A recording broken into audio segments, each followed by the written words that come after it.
Okay. Uh, Welcome to the workshop. First, we'll be introducing you to the web development, and then we'll introduce the app development. It will be done by Darhas Bhaiya. Okay. So, web development.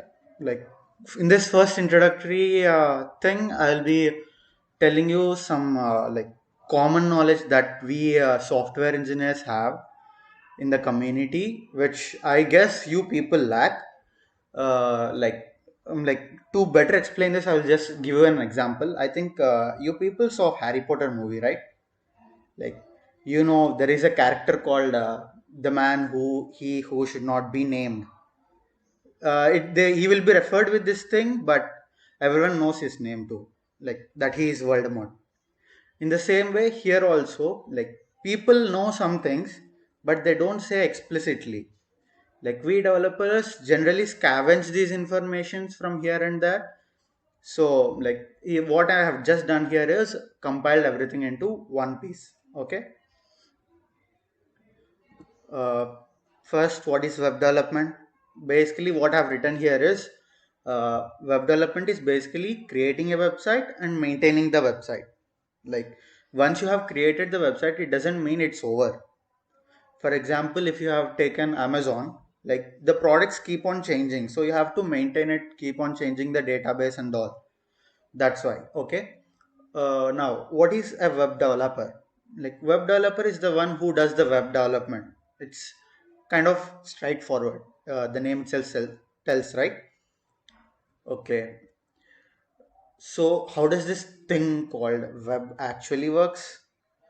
I know, like, generally the users are referred with the name called client. Actually, this is like the big monitor here. You can see it's kind of representation for the client. Like, how you are seeing the screen, this workshop.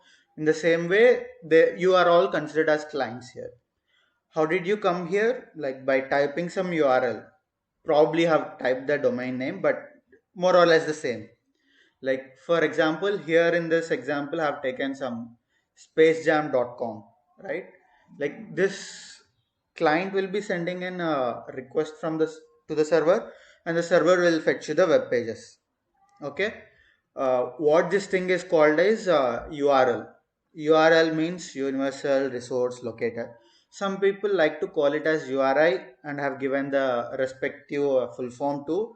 Like, both of them are same, but some people prefer to call it as URI, some call it URL. Let's just like kind of dig in a little bit more onto this URL thing. Okay. I have given a rough example of URL here. It's from the youtube.com. This is the general form of any URL basically. Like, first I will divide this URL into parts and explain each of them. Okay. HTTP. I've here written as HTTP and here it is HTTPS. Both of them are almost same. There is a slight difference between these two. The difference is HTTP is not secure. This is secure because HTTP is not encrypted. This is encrypted one. Okay. Both of them are having first set of expansions are same, hypertext transfer protocol. Okay. Like, there are many serious words in here, so let's just let me explain you each of them. Okay. First, by going through what is protocol. Protocol is basically means that an agreement. Okay. Let's just say, when you have been to rallies, like, they will be saying, when I say who, you say ha, something like that, right? We can also make a protocol right now itself. Like, let's just say, if I say HTTP, you say yes. Okay. HTTP, you'll say yes. That's all, right? That's the protocol. If you say anything else other than yes, you are breaking the protocol.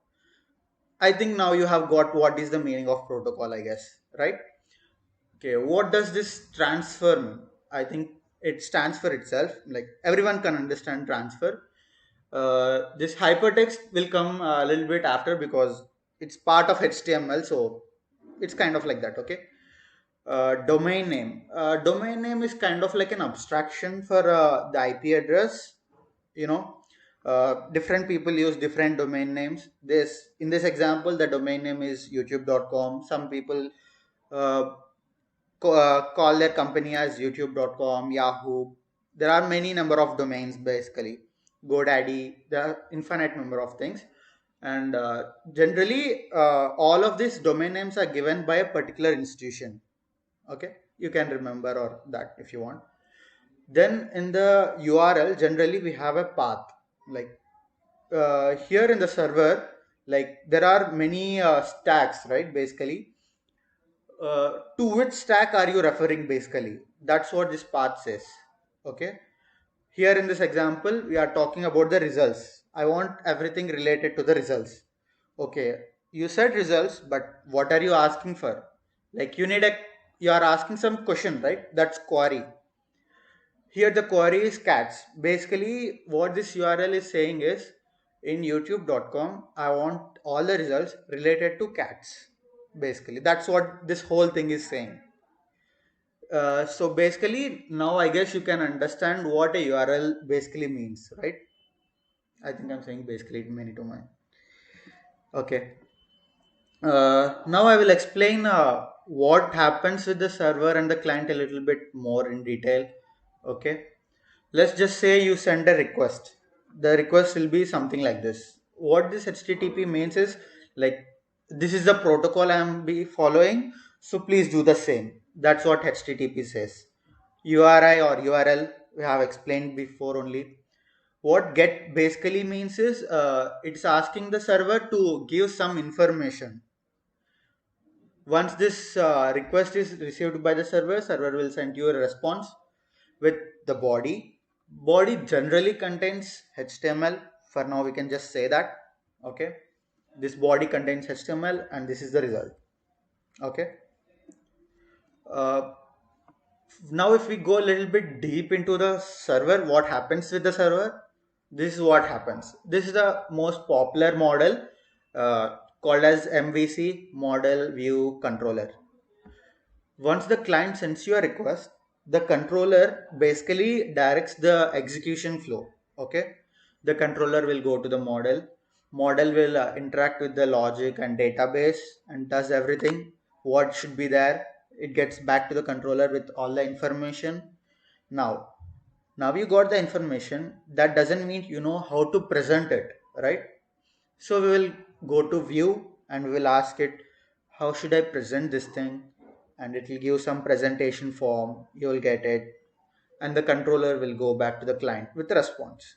That's all. This is called MVC. This is kind of important. You may want to remember it sometimes. Okay. I have written a few points on what each thing does.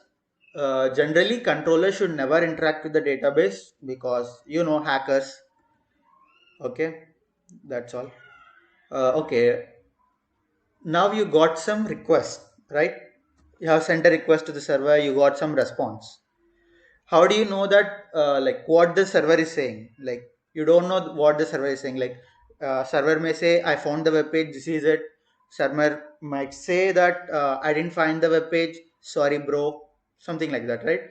All these are represented with the status codes. Okay, most famous 404, which means the web page is not found.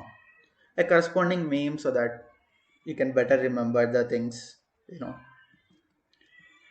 404 means not found, right? That's what they're using to make a meme every time I order pizza or something like that. There are some other status codes also, like 400, it means bad request. 200 means everything is okay. You can go ahead, see the web page and all. 400 is bad request. 200 is everything is okay.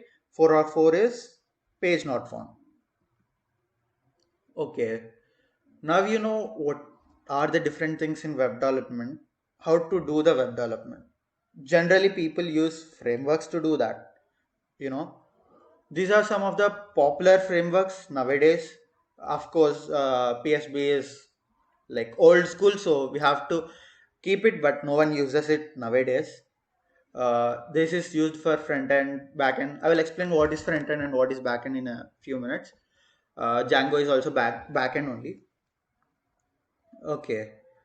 Now I said what are the frameworks, but Do you people know what a framework is? What is a framework? Okay. Framework basically is there so that you won't reinvent the wheel. You know, like let's say you want to build a car. You don't have to make a wheel and then an engine and everything, you just have to assemble everything. Like if you have wheels, engine and everything, if you assemble them, then also you are making a car. Like there is no need for you to go make an each and every industry, tire industry, rubber industry, steel industry, everything, right? In the same way, framework also does the same thing with the programmers. you know let's say you want to sort some array. uh, you may use bubble sort, merge sort. There are many things, but it's not always guaranteed that you will do error free, right? Bugs are really complicated and frustrating, right? So that's why framework tells you that don't worry, bro. I'll give you whatever you want. Like all the standard things will be there in the framework. Wait, I think I know a similar thing what does this same work, right? And it's called libraries. you know like I've used CMath, where I have used a power function. I don't know how the power function works, but I can use the power function. So you're basically saying framework is kind of like library. The answer is yes and no, because framework is a collection of libraries with some extra rules.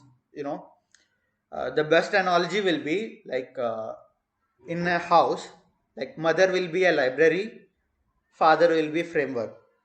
What I mean to say is, mother is little bit lenient, and father is little bit strict. In the same way, framework is little bit strict. Like an example would be in Django, it's a backend framework. The templates folder should be named as templates only. You can't name it anything. It's not that you can't name it anything. You can, but you have to go into settings, change something. It's a little bit hard work. So generally, people go with that same name only. That's what I think. Now you got a rough idea what is a framework and what is a library and all. So I'll be moving forward. Going on, what are the different types of web developers? Like if you stretch the thing way too far, there will be four, but generally most of them consider them to be there are three types of web developers: the front end, back end, full stack. Some people consider DevOps as there and some people not, so we'll just leave that DevOps for now. No need to worry also, it's not really important. Front end guys who does the designing job, content, everything, content, design, logic behind the front end. That's all the front end people does. Back end, they interact with the database, which way to show, they all does that. And full stack is a kind of guy who does both the front end job and back end job. DevOps are kind of like back end job, right? Like what they generally do is integrate the software with the website, and they're a little bit complicated and no need to worry also. Okay, this is kind of like a roadmap for anyone to become a full stack developer. How the web works, front end concepts. This is the basic thing we have to do. You know. Now I have told you how the web works. Then we may take the front end part. It will goes on. Git is not directly involved with the web development, but it's important for any software development, and it requires a special attention. And we'll be doing a separate workshop for that itself. Okay. So this all important things we will be doing. That's all for the web development, I guess. Thank you.